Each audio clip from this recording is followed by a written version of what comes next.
গাজীপুরের কাপাসিয়ায় এক বাড়িতে একই পরিবারের ৫ জনকে গলা কেটে হত্যা করেছে দুর্বৃত্তরা। নিহতদের মধ্যে ৩টি শিশু। শুক্রবার রাতের কোনো এক সময় রাউতকোনা গ্রামে এই নৃশংস ঘটনা ঘটে। এই ঘটনার পর থেকেই পলাতক রয়েছে গৃহকর্তা ফোরকান মিয়া। সকাল হতেই স্তব্ধ হয়ে যায় কাপাসিয়ার রাউতকোনা গ্রাম।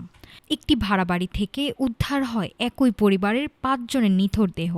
ঘাতকের ধারালো অস্ত্রের হাত থেকে রেহাই পায়নি ২ বছরের শিশু ফারিয়া থেকে শুরু করে ১৫ বছরের মিমো। নিহতদের মধ্যে রয়েছেন গৃহকর্তা ফোরকানের স্ত্রী শারমিন, তার ৩ মেয়ে এবং শ্যালক রসুল মিয়া।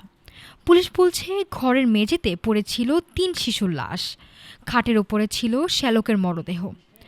আর স্ত্রী শারমিনের দেহ জানালার সঙ্গে রশি দিয়ে বাঁধা অবস্থায় পাওয়া যায়।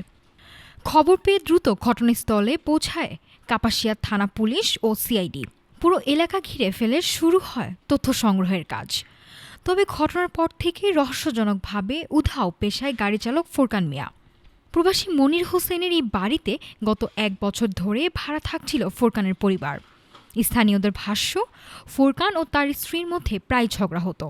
পুলিশের প্রাথমিক সন্দেহ, পারিবারিক বিবাদের জেরে নিজেই এই হত্যাকাণ্ড ঘটিয়ে পালিয়েছেন ফোরকান। কেন এত বড় নিষ্ঠুরতা? ৩টি নিষ্পাপ শিশুর কী অপরাধ ছিল?